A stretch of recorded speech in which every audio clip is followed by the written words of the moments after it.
வணக்கம். All India radio Chennai.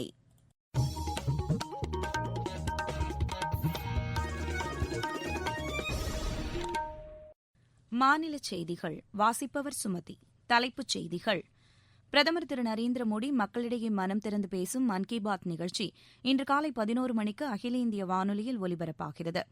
PSLV C-51 rocket இன்று ஸ்ரீஹரிகோட்டாவில் உள்ள சதீஷ் தவன் விண்வெளி மையத்திலிருந்து ஏவப்பட உள்ளது. 60 வயதுக்கு மேற்பட்டவர்களுக்கும் இணைநோய் உள்ள 45 வயதுக்கு மேற்பட்டவர்களுக்கும் நாளை முதல் கோவிட்-19 தடுப்பூசி செலுத்தப்படும் என்று மத்திய சுகாதார அமைச்சகம் அறிவித்துள்ளது. சட்டப்பேரவைத் தேர்தல் தொகுதி பங்கீடு குறித்து அஇஅதிமுக, பிஜேபி இடையே விரைவில் பேச்சுக்கள் தொடங்கும் என்று பிஜேபி மாநில தலைவர் திரு எல். முருகன் தெரிவித்துள்ளார். ISL கால்பந்து போட்டியில் ஒடிசா அணி 6-5 என்ற கோல் கணக்கில் ஈஸ்ட் பெங்கால் அணியை வென்றது. இனி விரிவான செய்திகள். பிரதமர் திரு நரேந்திர மோடி மக்களிடையே மனம் திறந்து பேசும் மன் கி பாத் நிகழ்ச்சி இன்று காலை 11 மணிக்கு அகில இந்திய வானொலியில் ஒலிபரப்பாகிறது. இது பிரதமர் உரையாற்றும் 74வது நிகழ்ச்சியாகும். நாட்டில் உள்ள அனைத்து வானொலி நிலையங்களும் இதனை அஞ்சல் செய்யும். அகில இந்திய வானொலி, டிடி நியூஸ், பிரதமர் அலுவலகம் மற்றும் தகவல் ஒலிபரப்பு அமைச்சக யூடியூப் அலைவரிசைகளிலும் பிரதமரின் உரை ஒலிபரப்பப்படும். பிரதமரின் உரை முடிந்தவுடன் அதன் தமிழாக்கம் சென்னை அகில இந்திய வானொலியில் ஒலிபரப்பாகும். இந்நிகழ்ச்சியின் தமிழாக்கம் இரவு 8 மணிக்கு மறு ஒலிபரப்பு செய்யப்படும். மாநிலத்தில் உள்ள அனைத்து வானொலி நிலையங்களும் இதனை அஞ்சல் செய்யும். PSLV C-51 ராக்கெட் இன்று ஸ்ரீஹரிகோட்டாவில் உள்ள சதீஷ் தவன் விண்வெளி மையத்திலிருந்து ஏவப்பட உள்ளது. காலை 10:24 மணி அளவில் விண்ணில் செலுத்தப்பட உள்ள இந்த ராக்கெட் பிரேசிலின் அமசோனியா 1 செயற்கைக்கோள் உட்பட 19 செயற்கைக்கோள்களை சூரிய ஒத்திசைவு சுற்றுப்பாதையில் நிலைநிறுத்த உள்ளது. அமசோனியா செயற்கைக்கோள் 637 கிலோ எடை கொண்டதாகும். இஸ்ரோ தயாரித்துள்ள சிந்து நேத்ரா மற்றும் தனியார் பொறியியல் கல்லூரிகளின் 5 சிறிய செயற்கைக்கோள்களும் அமெரிக்காவின் 13 நானோ செயற்கைக்கோள்களும் சூரிய ஒத்திசைவு சுற்றுப்பாதையில் நிலைநிறுத்தப்பட உள்ளன. 60 வயதுக்கு மேற்பட்டவர்களுக்கும் இணைநோய் உள்ள 45 வயதுக்கு மேற்பட்டவர்களுக்கும் நாளை முதல் கோவிட்-19 தடுப்பூசி செலுத்தப்படும் என்று மத்திய சுகாதார அமைச்சகம் அறிவித்துள்ளது. தடுப்பூசி செலுத்தப்படும் மையத்திற்கு சென்று பெயர் பதிவு செய்து இவர்கள் தடுப்பூசி போட்டுக் கொள்ளலாம் என்று அறிவிக்கப்பட்டுள்ளது. தனியார் மருத்துவமனைகளில் கோவிட்-19 தடுப்பூசி ஒரு டோஸ் போட்டுக்கொள்ள ரூபாய் 250 வரை கட்டணமாக நிர்ணயிக்கப்பட்டுள்ளது என்றும் 10,000 அரசு மருத்துவமனைகளில் இந்த தடுப்பூசி இலவசமாக போடப்படும் என்றும் மத்திய அரசு அறிவித்துள்ளது. மாநில அரசின் சுகாதார காப்பீட்டுத் திட்டத்தில் இணைந்துள்ள அனைத்து தனியார் மருத்துவமனைகளையும் கோவிட்-19 தடுப்பூசி செலுத்துவதற்கான மையமாக மாநில அரசுகளே மாற்றிக்கொள்ளலாம் என்று புதுதில்லியில் செய்தியாளர்களிடம் பேசிய மத்திய சுகாதாரத்துறை செயலர் திரு ராஜேஷ் பூஷன் கூறினார். அதேபோல் அனைத்து பொதுத்துறை நிறுவனங்கள் மற்றும் அரசு மருத்துவமனைகளையும் கோவிட்-19 தடுப்பூசி மையமாக பயன்படுத்திக் கொள்ளலாம் என்றும் அவர் தெரிவித்தார். இந்நிலையில் நேற்று வரை நாடு முழுவதும் 1,50,00,000க்கும் மேற்பட்டவர்களுக்கு கோவிட்-19 தடுப்பூசி செலுத்தப்பட்டுள்ளது. சுகாதார பணியாளர்களில் 77% முதல் தவணை தடுப்பூசியும் 70% இரண்டாம் தவணை தடுப்பூசியும் செலுத்தப்பட்டுள்ளது. அஇஅதிமுக கூட்டணியில் பாமகவுக்கு 23 தொகுதிகள் ஒதுக்கப்பட்டுள்ள நிலையில் அஇஅதிமுக துணை ஒருங்கிணைப்பாளர் திரு கே. பி. முனுசாமி, மூத்த நிர்வாகிகளும் அமைச்சர்களுமான திரு தங்கமணி, திரு SP வேலுமணி ஆகியோர் நேற்றிரவு தேமுதிக தலைவர் திரு விஜயகாந்தை சந்தித்து பேசினர். கூட்டணி குறித்து பேச்சுவார்த்தை நடைபெற்றதாகவும் விரைவில் தொகுதி பங்கீடு குறித்த அறிவிப்பு அதிகாரப்பூர்வமாக வெளியிடப்படும் என்றும் அஇஅதிமுக வட்டாரங்கள் தெரிவித்தன. அஇஅதிமுக, பிஜேபி இடையே சட்டப்பேரவை தேர்தல் தொகுதி பங்கீடு குறித்த பேச்சுவார்த்தை விரைவில் தொடங்கும் என்று பிஜேபி மாநில தலைவர் திரு எல். முருகன் தெரிவித்துள்ளார். சென்னையில் நேற்று நடைபெற்ற அக்கட்சியின் நிர்வாகிகள் கூட்டத்திற்கு பின்னர் செய்தியாளர்களிடம் பேசிய அவர், தேர்தலுக்கு பிறகு சட்டப்பேரவையில் இரட்டை இலக்கில் பிஜேபி உறுப்பினர்கள் இடம்பெறுவது உறுதி என்று கூறினார். எதிர்கால தமிழகம் இந்தியாவுக்கு வழிகாட்டியாக திகழும் என்று காங்கிரஸ் மூத்த தலைவர் திரு ராகுல்காந்தி கூறியுள்ளார். நாங்குநேரியில் நேற்று நடைபெற்ற அக்கட்சியின் தேர்தல் பிரச்சார பொதுக்கூட்டத்தில் பேசிய அவர், திறமையான இளைஞர்கள் தமிழகத்தில் இருப்பதாகவும், ஆனால் அவர்களின் திறமைக்கேற்ற வேலைவாய்ப்புகள் கிடைப்பதில்லை என்றும் கூறினார். தமிழகத்தில் சிறு குறு தொழில்கள் பெருகும்போது செல்பேசி, கணினி, ஆயத்த ஆடைகள் உள்ளிட்ட அனைத்து பொருட்களும் தயாரிக்கும் மையமாக இம்மாநிலம் மாறும் என்றும் அவர் நம்பிக்கை தெரிவித்தார். நீங்கள் கேட்டுக்கொண்டிருப்பது ஆல் இண்டியா ரேடியோவின் மாநில செய்தி அறிக்கை.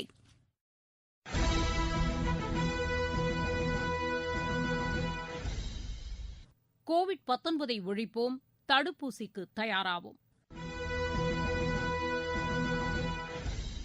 கோவிட்-19க்கான தடுப்பூசி பாதுகாப்பானது. இதனை பெறுவதற்கு கோவின் இணையதளத்தில் புகைப்படத்துடன் கூடிய அடையாள ஆவணத்துடன் பதிவு செய்ய வேண்டும். உங்கள் கைபேசி செயலிக்கு வரும் தேதியில் சம்பந்தப்பட்ட மையத்திற்கு சென்று தடுப்பூசி போட்டுக் கொள்ள வேண்டும். தடுப்பூசி போட்டவுடன் அரை மணி நேரம் கண்காணிப்பு மையத்தில் அமர்ந்திருக்க வேண்டும். 2ஆம் சுற்று தடுப்பூசியையும் அதற்கான தேதியில் தவறாமல் போட்டுக் கொள்ள வேண்டும். நம் நலன் காத்து நாட்டு நலனை உறுதி செய்வோம்.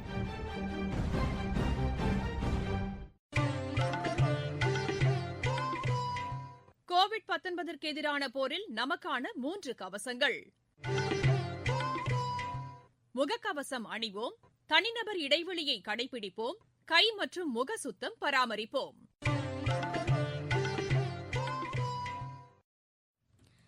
தமிழக சட்டப்பேரவைத் தேர்தலில் திமுக வெற்றி பெற்றால் மாநிலத்தின் தலைநகரமான சென்னை தலைசிறந்த நகரமாக மாற்றப்படும் என்று அக்கட்சியின் தலைவர் திரு மு க ஸ்டாலின் கூறியுள்ளார். சென்னை மாதவரத்தில் நேற்று நடைபெற்ற பொதுக்கூட்டத்தில் பேசிய அவர், சுகாதாரமான பொலிவான சென்னை மாநகரை உருவாக்க வேண்டும் என்பதுதான் திமுகவின் எண்ணம் என்று கூறினார். ஆங்கிலேயர்கள், பிரெஞ்சுக்காரர்கள், போர்ச்சுகீசியர்கள் என பல்வேறு தரப்பினர் வாழ்ந்த பாரம்பரியமான சென்னை மாநகரை அதன் வரலாற்று பெருமைகள் சிதையாமல் நவீனப்படுத்த வேண்டியது அவசியம் என்றும் அவர் குறிப்பிட்டார். விருதுநகர் மாவட்டத்தில் கடந்த பொதுத் தேர்தலில் வாக்குப்பதிவு குறைவாக கண்டறியப்பட்ட இடங்களில் வாக்குப்பதிவை அதிகரிப்பது தொடர்பாக பொதுமக்களிடம் விழிப்புணர்வு ஏற்படுத்தவிருப்பதாக மாவட்ட தேர்தல் அதிகாரி திரு கண்ணன் தெரிவித்துள்ளார். சட்டப்பேரவைத் தேர்தலையொட்டி நாமக்கல் மாவட்டத்தில் ஆவணங்கள் இல்லாமல் கொண்டு செல்லப்படும் பணம் மற்றும் பொருட்களை பறிமுதல் செய்வதற்காக பறக்கும் படைகள் அமைக்கப்பட்டுள்ளதாக மாவட்ட ஆட்சியரும் தேர்தல் அதிகாரியுமான திரு மெகராஜ் கூறியுள்ளார். தேர்தல் நடத்தை விதி அமலுக்கு வந்துவிட்டது.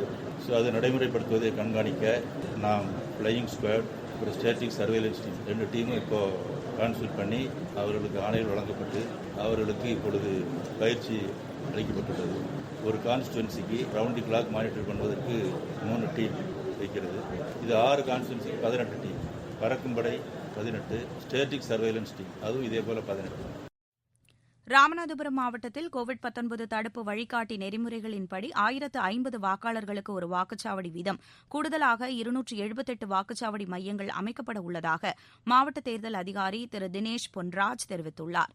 கள்ளக்குறிச்சி மாவட்டத்தில் ஒவ்வொரு சட்டமன்ற தொகுதிக்கும் 9 பறக்கும் படைகள் அமைக்கப்பட்டுள்ளதாகவும் தேர்தல் நடத்தை விதிமுறைகள் குறித்த சந்தேகங்களை பொதுமக்கள் 1950 என்ற கட்டணமில்லா தொலைபேசி எண்ணில் தொடர்பு கொண்டு அறிந்து கொள்ளலாம் என்று மாவட்ட தேர்தல் அதிகாரி திரு கிரண் குராலா தெரிவித்துள்ளார். தேசிய அறிவியல் தினம் இன்று கொண்டாடப்படுகிறது. ராமன் விளைவுகள் கண்டுபிடிக்கப்பட்ட நாள் ஒவ்வொரு ஆண்டும் தேசிய அறிவியல் தினமாக கொண்டாடப்படுகிறது. இந்நாளில் மனித வாழ்வில் அறிவியலின் முக்கியத்துவத்தை மக்களிடம் எடுத்துரைக்கும் வகையில் பல்வேறு நிகழ்ச்சிகள் நடத்தப்படுகின்றன.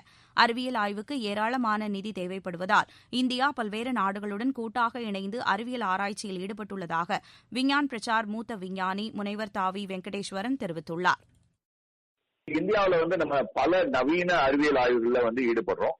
இந்தியர்கள் உலக அளவுல மதிக்கப்படக்கூடிய ஒரு சூழ்நிலையில இன்றைக்கு நாம இருக்கோம். பல ஆய்வுகளுக்கு உங்களுக்கு பெரும் நிதி தேவை, பெரும் ஆய்வு நிறுவனங்கள் தேவை. அதனால நம்ம இந்தியா எடுத்துக்கக்கூடிய ஒரு முடிவு என்னன்னா, பல்வேறு சர்வதேச அறிவியல் நிறுவனங்களில் கூட்டுறவு வைத்துக் கொள்வது. இந்த மாதிரியான ஒரு சர்வதேச பங்களிப்பில் பங்கு பெறுவதன் மூலம் கட்டிங் எட்ஜ் ஆய்வுகளில் இந்தியர்கள் நேரடியாக பங்கு கொள்ள இன்றைக்கு நாம முயற்சி செய்து கொண்டிருக்கிறோம். இருவரிச் செய்திகள். இங்கிலாந்தில் மேலும் 7000 பேருக்கு கோவிட்-19 தொற்று உறுதி செய்யப்பட்டுள்ளது. மியான்மரில் ராணுவ நிர்வாகத்திற்கு எதிராக போராட்டம் நடத்தி வரும் அரசியல் கட்சித் தலைவர்கள் கைது செய்யப்பட்டுள்ளனர். இந்திய பொம்மை உற்பத்தியாளர்களுக்கு மத்திய அரசு அனைத்து வகையிலான உதவிகளையும் செய்து தரும் என்று மத்திய வர்த்தகம் மற்றும் தொழில்துறை அமைச்சர் திரு பியூஷ் கோயல் கூறியுள்ளார். மத்திய அரசின் கொள்முதல் நடவடிக்கையால் நடப்பு பருவத்தில் நாடு முழுவதும் 96,40,000 நெல் விவசாயிகள் பயனடைந்துள்ளனர். காரமடை அரங்கநாதர் கோவில் மாசி மக தேரோட்டம் நேற்று வெகு விமரிசையாக நடைபெற்றது. விளையாட்டுச் செய்திகள். ஐஎஸ்எல் கால்பந்து போட்டியில் ஒடிசா அணி 6-5 என்ற கோல் கணக்கில் ஈஸ்ட் பெங்கால் அணியை வென்றது. இன்று மாலை 5 மணிக்கு நடைபெறும் முதல் ஆட்டத்தில் கோவா ஐதராபாத் அணியையும், இரவு 7:30 மணிக்கு நடைபெறும் மற்றொரு ஆட்டத்தில் மும்பை மோகன் பகான் அணியையும் எதிர்கொள்கின்றன. விஜய் ஹசாரே கோப்பைக்கான ஒருநாள் கிரிக்கெட் போட்டியில் தமிழக அணி இன்று விதர்பா அணியை எதிர்கொள்கிறது. இந்தூரில் நடைபெறவுள்ள இப்போட்டி காலை 9 மணிக்கு தொடங்குகிறது. மீண்டும் தலைப்புச் செய்திகள். பிரதமர் திரு நரேந்திர மோடி மக்களிடையே மனம் திறந்து பேசும் மன் கி பாத் நிகழ்ச்சி இன்று காலை 11 மணிக்கு அகில இந்திய வானொலியில் ஒலிபரப்பாகிறது. PSLV C-51 ராக்கெட் இன்று ஸ்ரீஹரிகோட்டாவில் உள்ள சதீஷ் தவன் விண்வெளி மையத்திலிருந்து ஏவப்பட உள்ளது. 60 வயதுக்கு மேற்பட்டவர்களுக்கும் இணைநோய் உள்ள 45 வயதுக்கு மேற்பட்டவர்களுக்கும் நாளை முதல் கோவிட்-19 தடுப்பூசி செலுத்தப்படும் என்று மத்திய சுகாதார அமைச்சகம் அறிவித்துள்ளது. ஐஎஸ்எல் கால்பந்து போட்டியில் ஒடிசா அணி 6-5 என்ற கோல் கணக்கில் ஈஸ்ட் பெங்கால் அணியை வென்றது. செய்தி அறிக்கை நிறைவு பெற்றது. எமது செய்திகளை உடனுக்குடன் AAR_News_சென்னை என்ற ட்விட்டர் பக்கத்திலும், செய்தி தொகுப்புகளை all India radio news Chennai என்ற யூடியூப் சேனலிலும் அறிந்து கொள்ளலாம்.